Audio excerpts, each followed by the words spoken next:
Private Thomas Lane hadn't always been a soldier.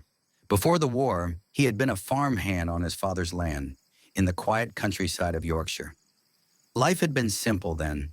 Early mornings tending to the livestock, the smell of fresh hay, and the warm glow of a setting sun behind the hills.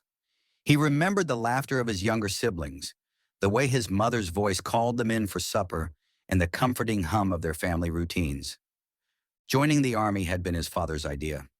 "It'll make a man of you," his father had said one night over dinner, his rough hands resting heavily on the table. "And the country needs good men now more than ever." His father had fought in another war, long before Thomas was born.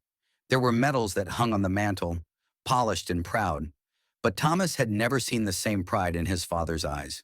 What he remembered most were the nights his father would sit in the darkened living room, staring into the fire, silent and withdrawn.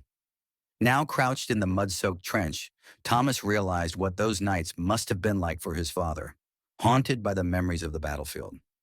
Thomas had been naive when he first enlisted, thinking of the glory, the honor. He had imagined himself marching home in a crisp uniform, with his family waving from the porch, but that image faded quickly. By the time he had arrived at the front, the reality of war hit him like a cold slap to the face. The smell of death, the constant barrage of artillery, the screams that pierced the night, it all settled deep into his bones. The glamour of battle faded with each fallen comrade, with each narrow escape from death. His platoon had become his new family, and he had grown close to men like Corporal Jennings and Sergeant Foster. They were rough around the edges, but they had a way of making the hell of war feel bearable. They shared cigarettes, dirty jokes, and tales of home.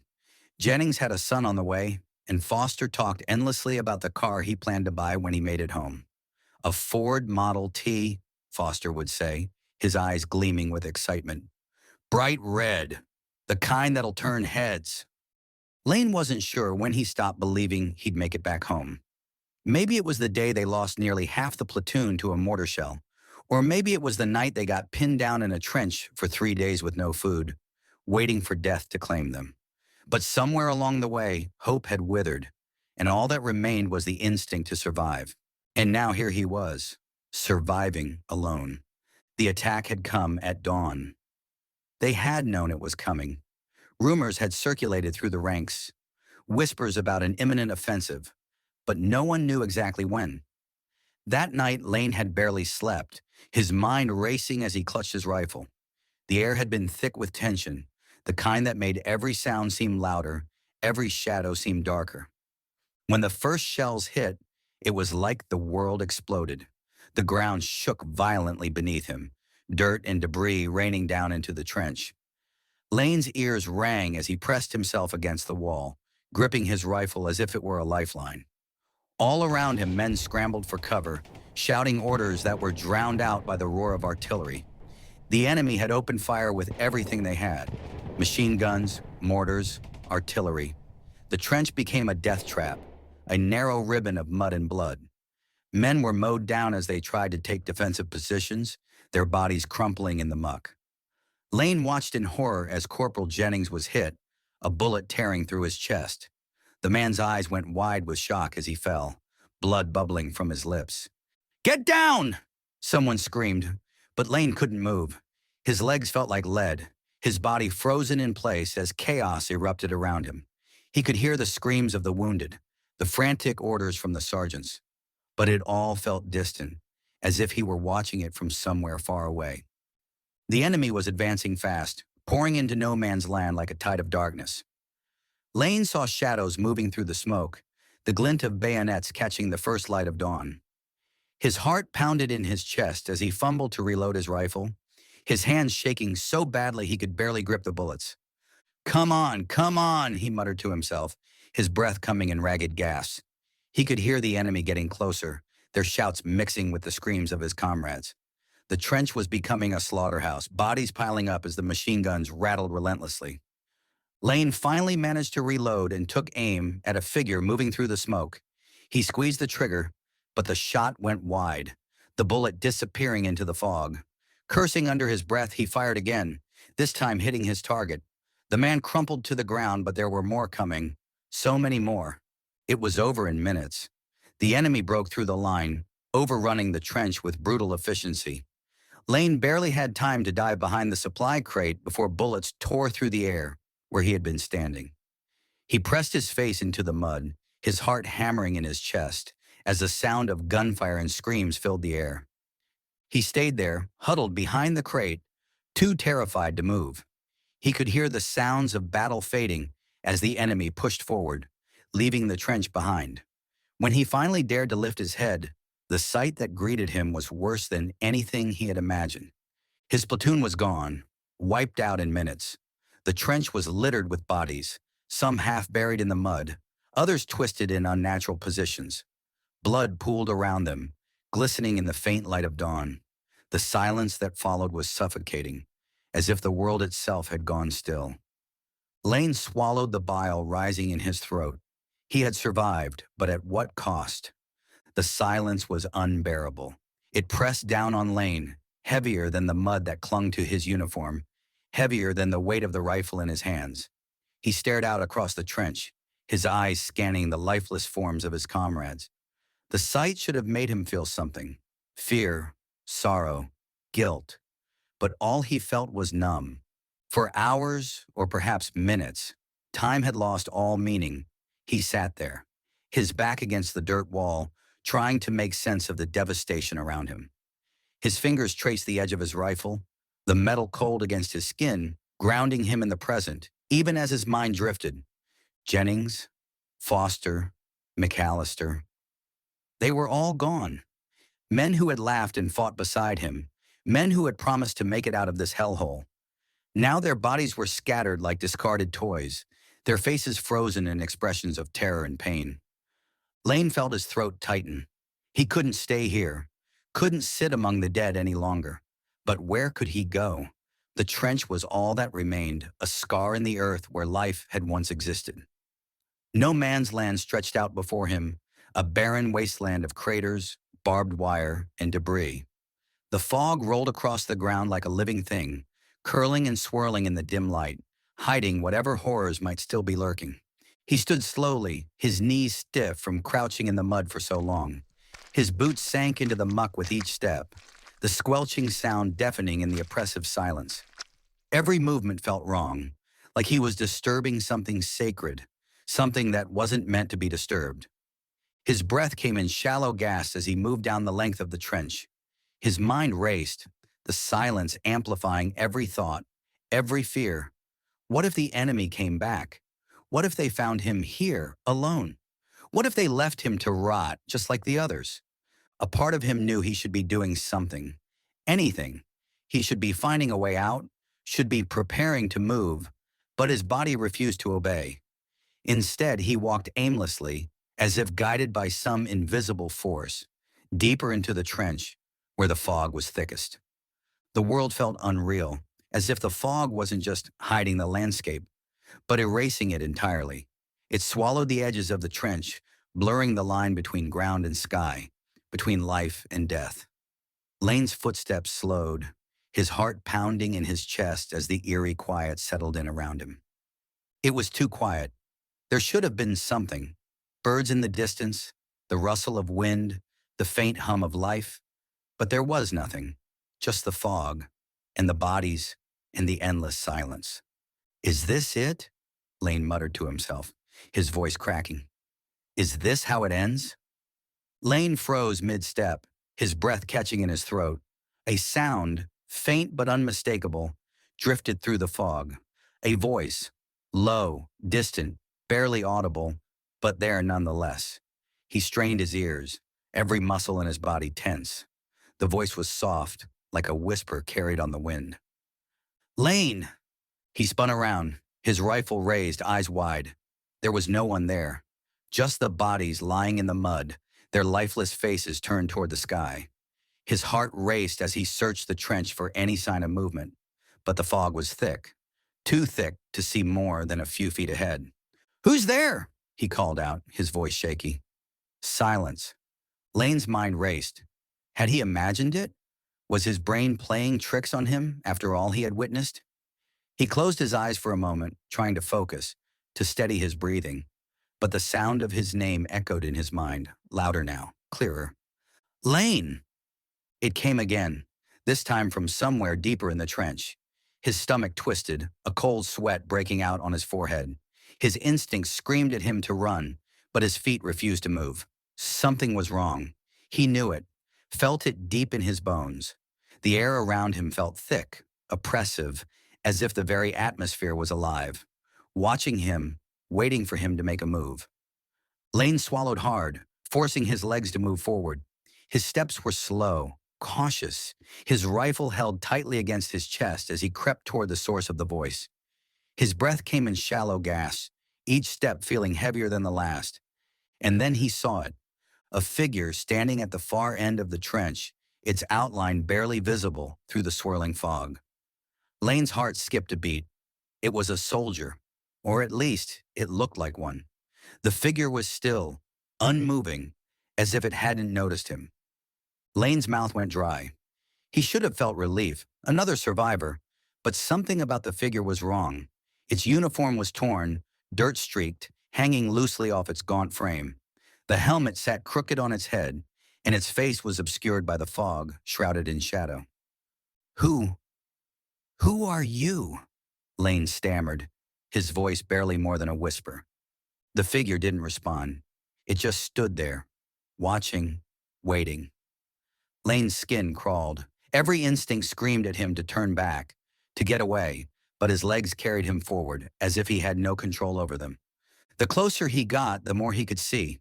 The uniform. It wasn't right. It was old, frayed at the edges, and the colors were faded, like it had been through hell and back. His eyes were the worst, cold, hollow pits, staring through the fog as if seeing something far beyond Lane. Lane felt his blood run cold. Lane! The voice was closer now, louder. It came from the figure, but the soldier's mouth hadn't moved. The voice seemed to echo all around him, inside his head, rattling through his mind. How do you know my name? Lane demanded, gripping his rifle so tightly his knuckles turned white. The figure didn't answer. Instead, it raised one hand, beckoning him to follow. For a long moment, Lane stood frozen, his mind racing. He should run. He should hide. But something about the figure pulled at him, irresistible, like a shadow beckoning from the edge of his nightmares. His feet moved on their own, dragging him forward, closer to the ghostly soldier. As he followed, the fog grew thicker, swirling around him like tendrils, wrapping him in a cold, damp embrace. His breath came in shallow gasps, his heart pounding in his chest. The figure moved slowly, methodically, its footsteps soundless in the mud. Lane's mind spun with questions. Who was this soldier? How had he survived? And why was Lane compelled to follow him? The deeper they went into the trench, the darker it became. The air grew colder, biting at Lane's skin, sending shivers down his spine. The walls seemed to close in, the weight of the earth pressing down from all sides. His footsteps slowed as a sense of dread settled in his gut. The figure led him to a part of the trench Lane had never seen before. A narrow passage, crumbling and forgotten, buried deep within the fog. The air here was colder, the fog thicker, obscuring the path ahead. The soldier stopped, turning to face Lane, and for the first time Lane saw its eyes clearly. Empty, hollow, devoid of life. As Lane followed the ghostly figure deeper into the forgotten section of the trench, his mind began to wander. It was as if the fog itself was pulling memories from the recesses of his mind, dragging him back to a time before the war had stolen everything. Images flickered in his mind. His family's farm in Yorkshire, the rolling green hills, the sound of his mother's laughter echoing from the kitchen. For a moment, he wasn't in the trench anymore. He was back home, standing in the field behind the barn, the sun warm on his face. His father was there, leaning against the fence, watching the cattle graze. His father's eyes were distant, clouded with thoughts Lane would never understand. Thoughts born from a different war, a different time.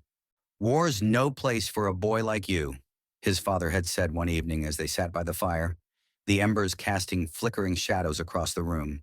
You think it's all about honor and glory, but it's not. It's mud and blood and death, nothing more. Lane had brushed off his father's words at the time. He had been eager to prove himself, to show that he wasn't just a farm boy.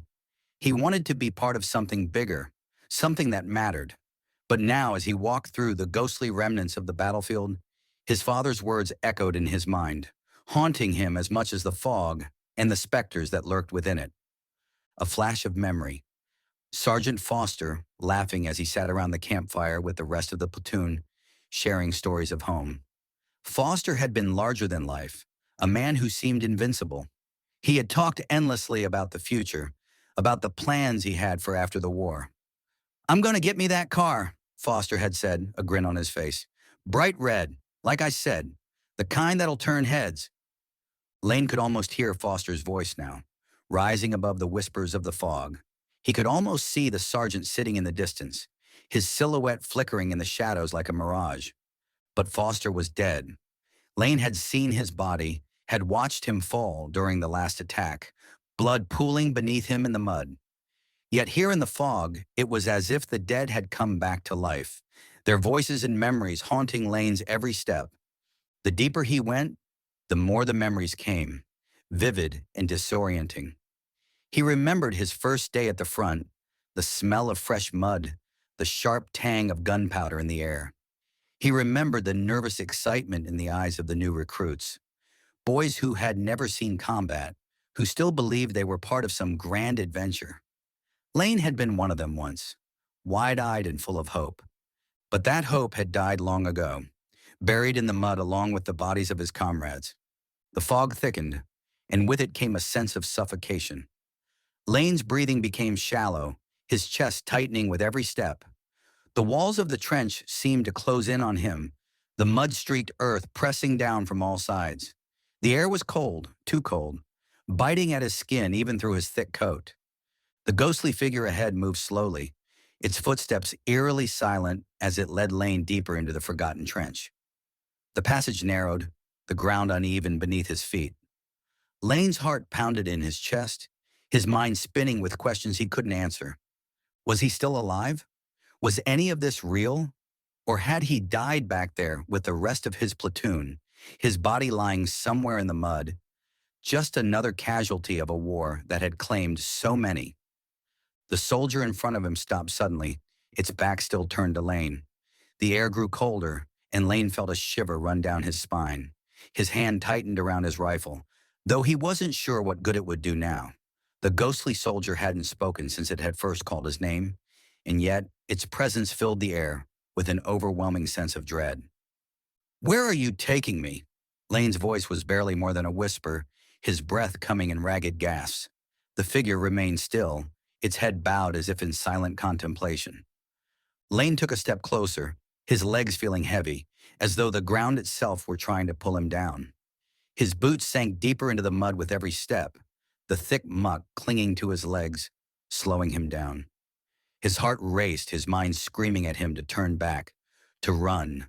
But something about the figure drew him in, like a moth to a flame. The soldier finally turned, and for the first time, Lane saw its face clearly. Skin stretched tight over bones like dried parchment, eyes sunken and empty, black as the void. It looked ancient, worn by time and death.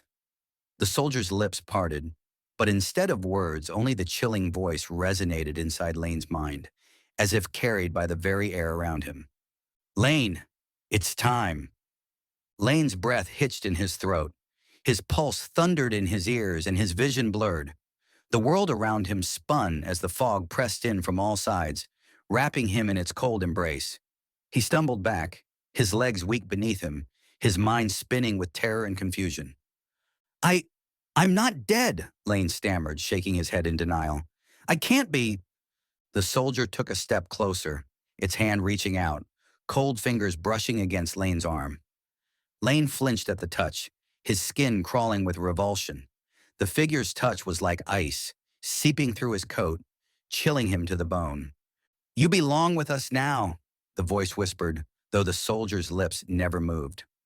Lane's thoughts raced, his mind fracturing under the weight of the impossible. Was he dead? Was this hell? Or was it some twisted nightmare, a hallucination born from the trauma of battle? "No," Lane whispered, shaking his head. "This isn't real. It can't be. But the fog was real. The cold was real.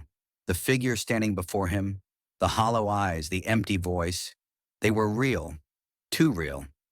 Lane felt his grip on reality slipping, the line between life and death blurring as the fog swallowed him whole. The soldier's hand tightened on Lane's arm, pulling him forward, deeper into the darkness.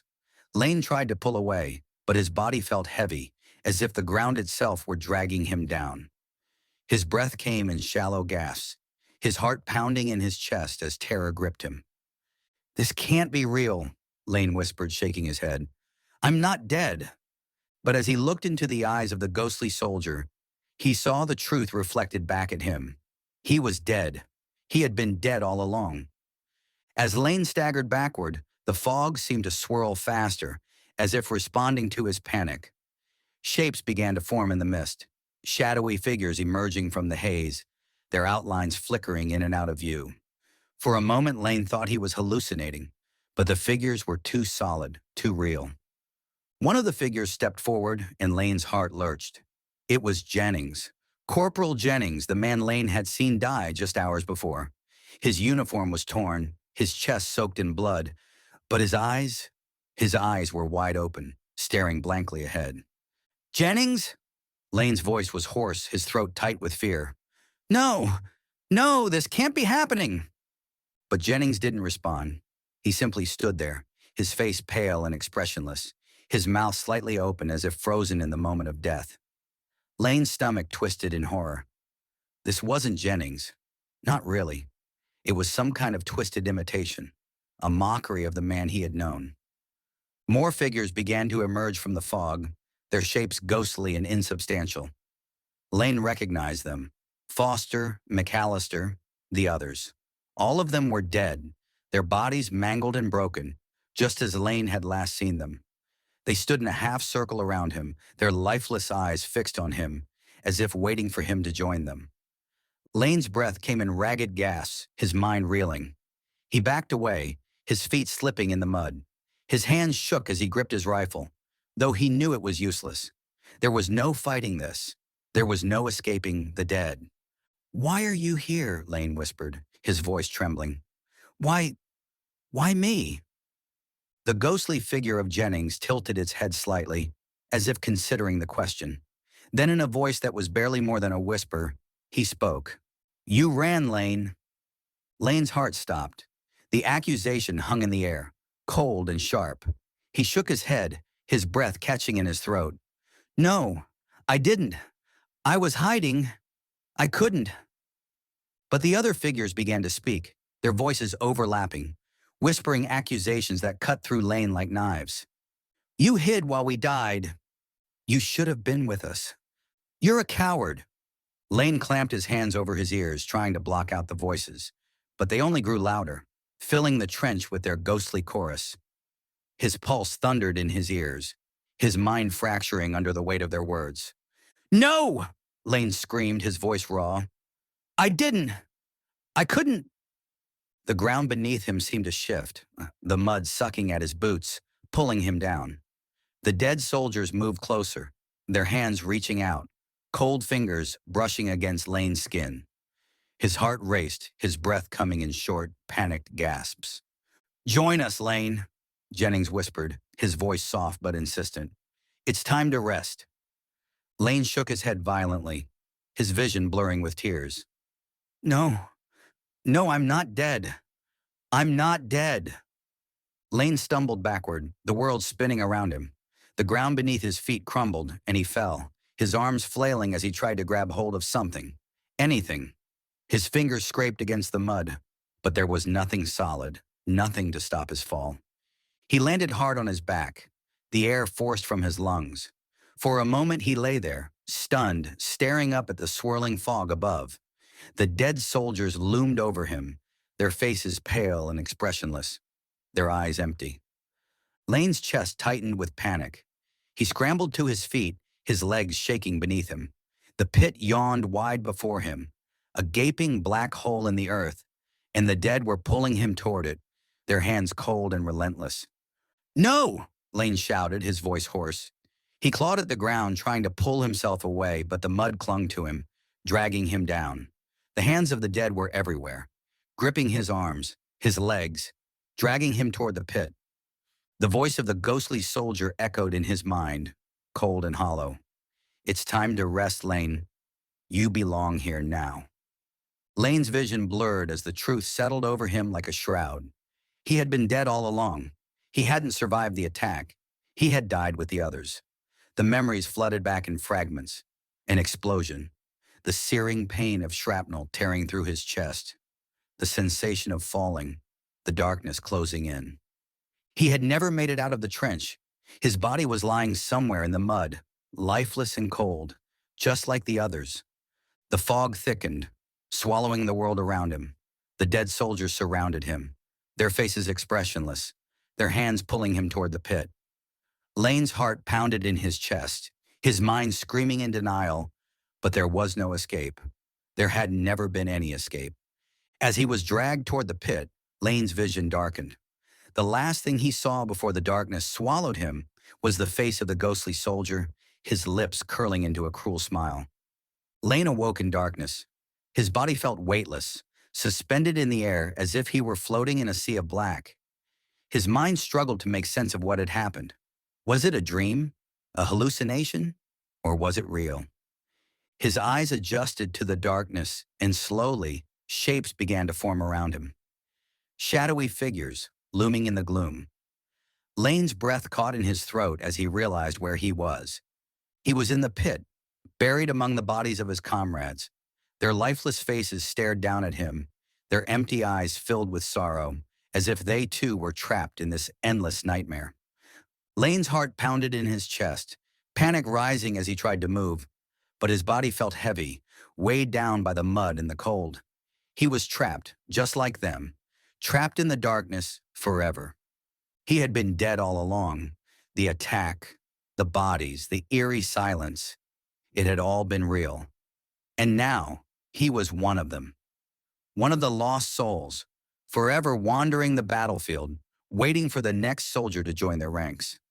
As the darkness closed in around him, Lane's last thought was of the soldier who had led him here, the one who had whispered his name. The fog thickened, and in the distance, Lane could hear the voices of the dead calling out to him, welcoming him into their ranks. There would be no escape. There never had been.